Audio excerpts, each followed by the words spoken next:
கிறிஸ்துக்குள் எனக்கு பிரியமானவர்களே, இன்று நாங்கள் பாஸ்கு ஞாயிறை, பாஸ்கு திருவிழாவை கொண்டாடுகின்றோம். முதற்கணமாக உங்கள் அனைவருக்கும் உயிர்த்து ஆண்டவரின் பேரினால் உங்களை வாழ்த்துகின்றேன்.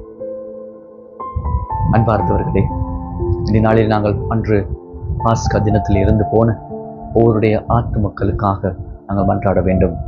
அவர்கள் கொடுத்த அந்த சிறிய விசுவாசம் உங்களுடைய வாழ்க்கையிலும் என்னுடைய வாழ்க்கையிலும் ஒரு பாலமாக இருந்திருக்கின்றது.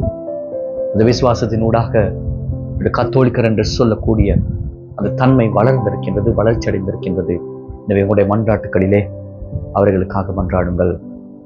எனக்கு பிரியமானவர்களே, இந்த நாளிலே அவருடைய உயிர்ப்பின் ஊடாக உங்களையும் என்னையும் அழைப்பது, என்னுடைய வாழ்க்கையிலே நாங்கள் இன்னும் விட்டு கொடுக்க முடியாமல், என்னுடைய வாழ்க்கையிலே நாங்கள் எங்களுடைய மனங்களை மாற்ற முடியாமல், மற்றவர்களுக்கு மன்னிப்பு கொடுக்க முடியாமல், மற்றவர்களே எங்களுடைய வாழ்க்கையிலே ஏற்றுக்கொள்ள முடியாமல் நாங்கள் இன்னும் ஒரே இடத்துல இருக்கின்றோமா? அப்படி இருந்தால் அவர்களை இன்று நாளில் ஆண்டவர் சொல்கிறார், நீங்கள் உயிர்ப்பு பெற வேண்டும், உங்களுடைய வாழ்க்கையிலே புத்துயிர் பெற வேண்டும். நான் உயிர்த்து விட்டேன். உயிர்த்து ஆண்டவருக்கு கொடுக்கின்ற பரிசு என்ன என்று கேட்கின்ற பொழுது அந்த கேள்விக்கு உங்களாலும் என்னாலும் பதில் சொல்ல முடிகின்றதா? எவ்வாறு நாங்கள் பதில் சொல்லுகின்றோம்?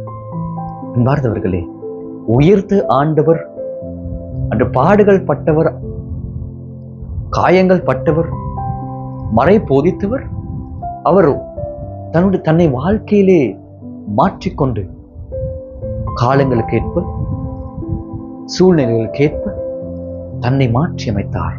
இறைவனுடைய சித்தத்தை நிறைவேற்ற இன்று உங்களையும் என்னையும் பார்க்கின்ற பொழுது, எங்களுடைய வாழ்க்கையில நாங்கள் பார்க்கின்ற பொழுது, நாங்கள் உண்மையாகவே சில சந்தர்ப்பங்களிலே எங்களால் மன்னிப்பு கொடுக்க முடியாமல் நாங்கள் இன்னும் அந்த இருளிலே வாழ்ந்து கொண்டிருக்கின்ற பிரியமானவர்களே, இந்நாளிலே நல்ல ஒரு சந்தர்ப்பமாக இருக்கின்றது. திருப்பலிக்கு கலந்து கொள்ளும் உங்கள் அனைவரையும் ஆண்டவர் அழைக்கிறார். போதும், நீங்கள் இருளில் இருந்தது, இப்பொழுது தயவு செய்து இதனை விட்டு உடைய அந்த குணங்களை அகற்றி விட்டு, புறம்பே தள்ளிவிட்டு இறைவனை நாடி உயிர் தாண்டவரோடு பயணிக்க உங்களை அழைத்து நிற்கின்றார். அந்த அழைப்பை ஏற்றுக்கொண்டு வாழ்வதற்கு இந்த நாளிலே வரம் வேண்டுவோம்.